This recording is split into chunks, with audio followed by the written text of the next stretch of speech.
목사님께서 말씀을 준비해 주셨습니다. 잘 경청하시기를 바랍니다.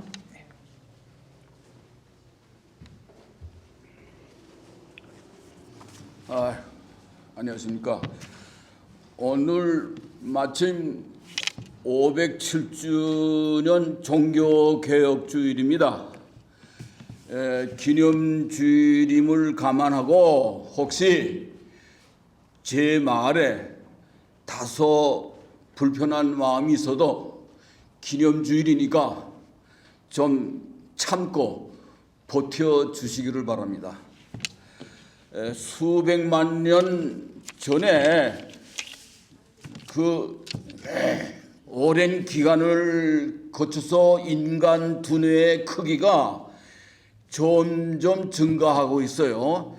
그 초기 인류의 조상 침판지와 비슷한 오스트랄로 두뇌의 크기는 500cc밖에 안 됐어요. 그런데 200만 년 전 호모 에렉투스라는 서서 다니는 인간, 그때는 1000cc였어요. 그런데 20만 년 전에 현존 인류 호모 사피엔스는 1500cc로 크게 증가했습니다. 이 앞에 있는 전두엽의 발달은요, 이것은 상징적이고 예술적 표현, 문화 전통을 전달하는 그 언어 능력입니다. 그 언어 능력을 관할하는 FOX P2라는 뇌 유전자 진화 과정에 의해서 그때 하나님, 홀령, 성령, 산신령, 영혼 등 실체가 없는 개념상의 많은 추상 언어, 사변 언어들이 그때 비로소 쏟아져 나오기 시작했습니다. 극도로 커진 인간의 뇌로 인해서 출산이 고통스러웠고 위험한 일이 있어서 점점 출산이 빨라지게 됩니다. 그러나 앞으로 미래의 대중의 뇌는 상당히 쇠퇴해서 작아질 것입니다. 인공지능이 지식을 제공해 주기 때문에 굳이 암기하지 않아도 되는 축두엽이 위축돼 가지고 점점 앞으로 작아지게 됩니다. 우리가 책 읽기보다도 영상을 보면서 정보를 흡수하기 때문에 굳이 우리가 기억을 할 필요가 없잖아요. 그래서 어느 중축 영역이 쇠퇴하게 됩니다.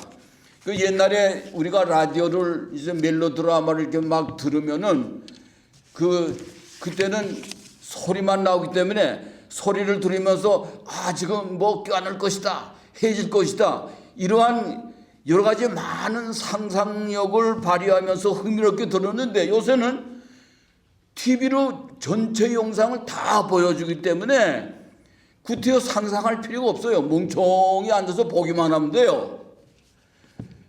그래서 우리의 뇌는 앞으로 점점 작아질 거라고 생각합니다. 플라토의 용과 육이라는 극단적 이원론 관념을 뒤집고 아리스토텔은 영혼이 신체와 별개로 따로 존재할 수 없다고 하였습니다. 영혼은 생명체의 생명활동을 가능케 하는 실체로 보았습니다. 구약 성서에서는 세상과 같이 돌게 하는 초월자를 한 몸으로 껴안고 사는 변동 많은 하나님으로 묘사하고 있으며 몸이 죽어도 살아남는 영혼은 구약에는 없어요. 구약에는 부활이라는 언어도 없어요. 신약의 바울 서신에는요, 플라토의 영향을 조금 받아가지고 영육의 이분법으로 표현한 것 같이 보이지만 사실 내용을 보면은 사실은 영혼이 아니라 영체로 표현했어요. 영체. 여러분 사도신경에 영혼의 부활이라고 그랬어요? 몸의 부활이라고 그랬어요. 영혼의 부활이 아니에요. 라파엘의 그 아테네 학당 그 중심 사진을 잠깐 이제 보여드리겠어요. 아주 유명한 그 바티칸의 그림 중에 중심인데, 플라톤은 불변하는 추상적 이데아를 하늘을 향해서 이렇게 가리키고 있어요. 변하지 않는 이데아. 그리고 옆에 있는 아리스토텔은 상대적 현실을 변화하는 수평적 관계, 허망한 꿈을 버리고 현실적 삶에 집중하라고 수평으로 팔을 이렇게 뻗은 거예요. 로마 황제의 정치적 목적으로 우리가 읽는 이 정경으로 선택된 성소의 수직적 거룩함에 1700년 동안 갇혀있는 습성에서 우리가 벗어나야 합니다. 믿음이 하늘과 맞닿는 구원의 길로 인도한다고 착각하게 하는 종적 언어에서 우리는 벗어나야 합니다. 여러분, 믿음의 반대가 뭐예요? 믿음의 불신입니까? 아닙니다. 믿음의 반대는 폴 틸릭이 얘기했는데 무관심이라 그랬어요. 무관심. 불신이 아니라, 그러니까 계속 관심을 갖고 질문하고 비판하고 부정한 끝에 드디어 믿음이 자란다 그랬어요. 2000년 전에요, 문맹률이 99%였어요. 1%가 조금 안당하는 사람이 극적 써온 게 그게 성소예요. 지금 읽어봐도 성소의 반은 다 버려야 할 언어들이에요. 성소의 거룩함에 세뇌당한 자들은요, 예수 믿고 구원받았다는 자기 도취에 몰입돼 가지고 결국 이익만 따라다니는 짐승이 돼요. 짐승. 어떤 분들은 아이고 나는 모태신앙이야, 아주 자랑하죠. 자랑스럽습니까? 저는 안 그래요. 엄마로부터 세뇌당했다는 부끄러운 언어들이에요. 제가 서두에 말씀드렸죠. 불편하도 조금만 참아주세요. 예수 믿고 구원받았다? 여러분, 구원이 상품이 아니에요. 주머니에 넣었다 뺐다는 상품이 안 합니다. 더더욱 과거형이 아니에요. 구원받았다? 말이 안 되는 거예요. 언제든지 구원은 현재형입니다. 현재 진행형입니다. 우리가 지금 보고 듣고 살아있는 이 순간이 구원 안에 있는 거예요. 내가 하나님을 호흡하고 있다고 자각하는 순간이 구원을 체험하는 시간입니다. 여러분, 교회 공동체는요, 무슨 하나님, 목사, 장로 등 이 조직이 모임이 아니에요. 이게 교회 공동체는 뭐든지 조직화하면은 권위와 권력이 자연히 따라서 그게 항상 부작용을 일으키고 있어요. 권위의 수직적 논리로 인하여 우리가 비평이 축소되고 창의성과 자율성이 파괴됩니다. 교회 공동체는요, 일반적으로 가르치는 유치원이 아니에요. 서로가 스스로 성장해 가는 것을 확인해주고 생명의 가능성을 확정해주는 수평적으로 열린 마음으로 진심을 서로 고백하고 토론하는 공동체가 교회입니다. 교회에서 일방적으로 듣기만 하고 여러분 토론해 본 경험이 있습니까? 여러분 일생 동안 수십 년 교회 다니면서 성경을 무조건 거룩한 하나님의 말씀이라고 머리 숙여 절절 매면서 제대로 토론 한번 해본 적 있어요? 교회는 진심을 서로 고백하고 토론하는 공동체예요. 소크라테스가 사형당한 이유가 있습니다. 국가가 인정하는 신을 믿지 않은 불경죄와 청년들을 타락시켰다는 것입니다. 그 당시 아버지의 지위는 가족의 생사권을 가진 위협적인 권위를 가진 아주 대단한 권위를 가졌어요. 그 아버지의 권위 밑에서 희생되지 말고 여러분 청년들은 독립과 자유를 찾아서 아버지의 권위에 맞서라고 그랬어요. 거기에 희생되지 말고 독립과 자유를 찾아서 맞서라고 그런 거예요. 그래서 가부장의 권위를 파괴했다는 제목이 소크라테스가 죽은 이유예요.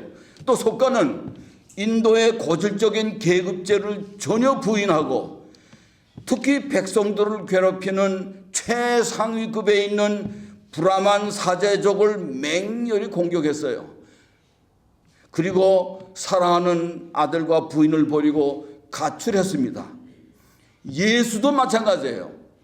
착취를 일삼는 유대교의 사제 계급을 격렬하게 비판하고 뒤집어 엎은 장면이 요한복음 2장에 나오잖아요. 여러분 마태복음 12장에 뭐가 있나니 누가 내 어머니이고 누가 내 형제이라고 질문하지 않았어요. 여러분 그 당시 강력한 가족 중심의 시족사회 안에서 혁명적인 발언이었어요. 소크라테스, 속가 예수 모두가 수직적인 잔인한 권위 굴레 밑에서 벗어나서 수평적인 자유를 찾아 나서라는 선포였습니다. 민주주의 발상지 아테네는요 2500년 전 인구의 30%만이 자유시민이었어요. 30%만이 사람 취급받았습니다.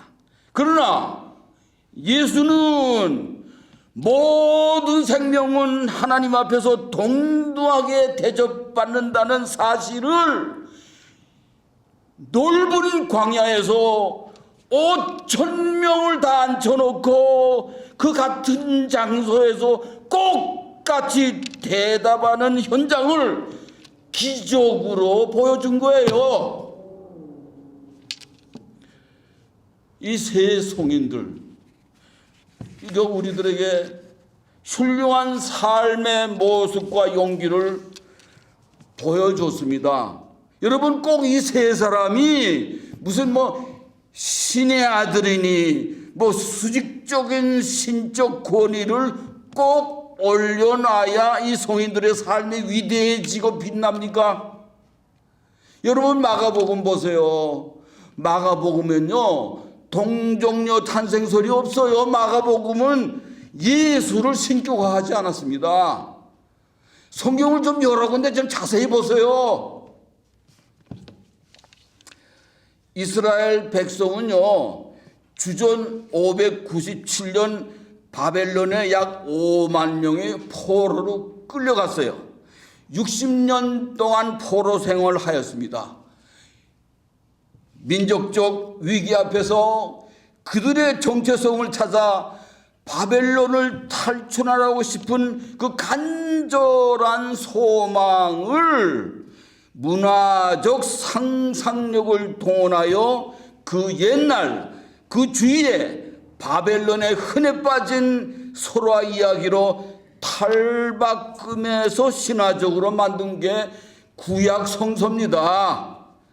여러분 모세, 다윗, 솔로몬 등 아무런 근거 없는 흔적도 없는 구약 전체가 모두 사후에 날조된 기록입니다. 믿고 싶지 않지요? 이스라엘 수도 텔아비브 국립대학, 유명한 국립대학에서 이스라엘 그 국립대학의 조명한 고고학자들, 신학자들의 서적 읽어보세요. 대부분이 이 사실을 과학적 증거로 증명하고 있어요. 우린 지금 2000년 후퇴한 정신 가지고 있어요, 지금.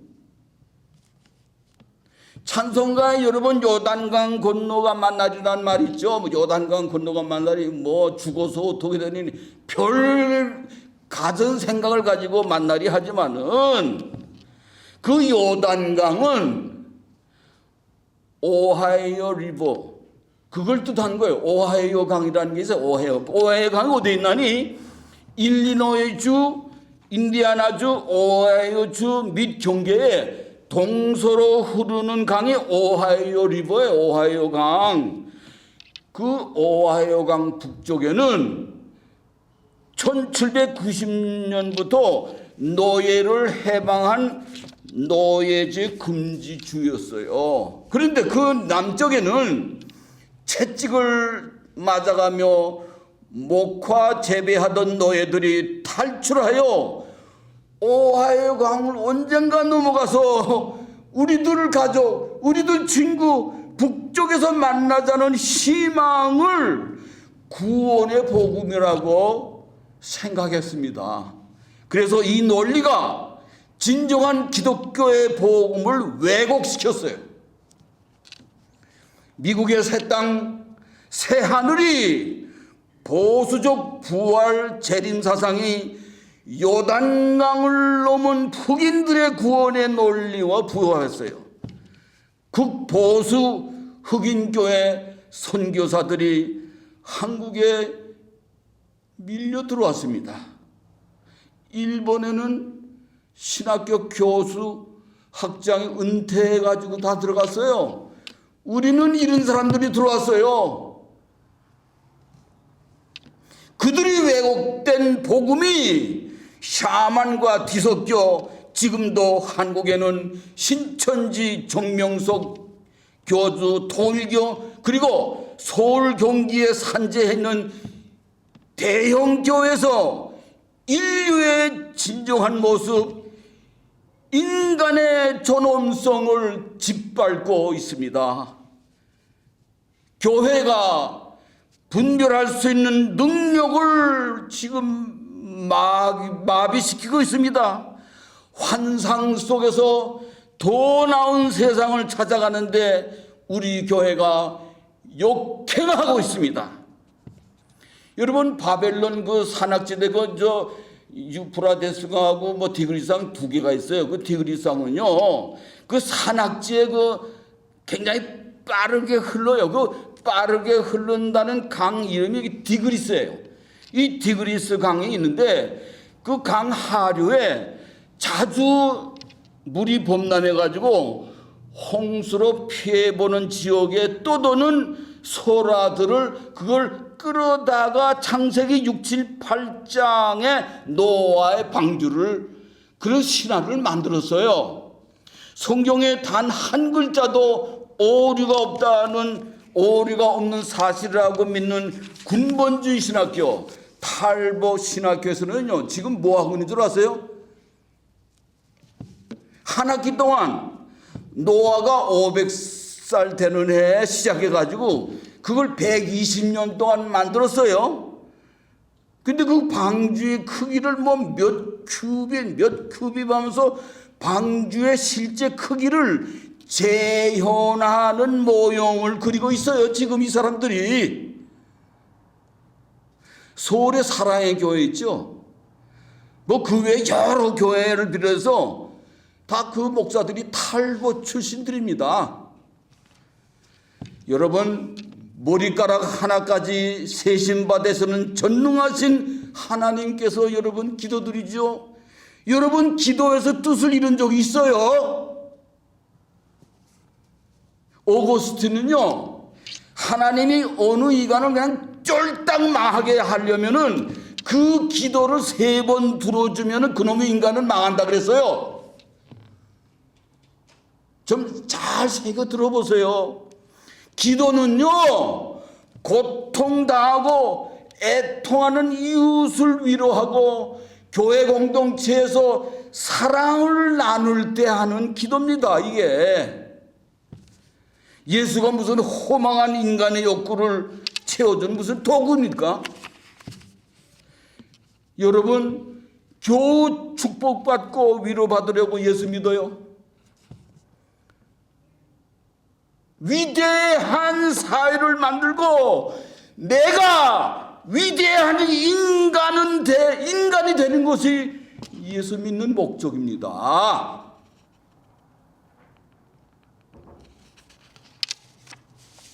속가 예수 너나 나나 다 똑같이 자기의 삶의 방식 자기가 만들어가는 곳이에요.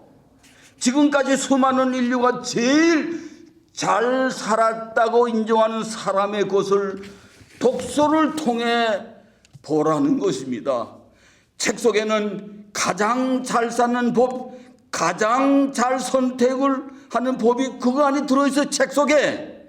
그 법을 배우고 싶어서 그 고전을 읽는 순간 그분이 부처가 되고 예수가 되고 그분의 삶으로 보여준 삶의 방식이 법이 되고 그걸 내가 내 사는 삶의 방식으로 소화하면은 드디어 내가 속가가 되고 내가 예수가 되는 것입니다.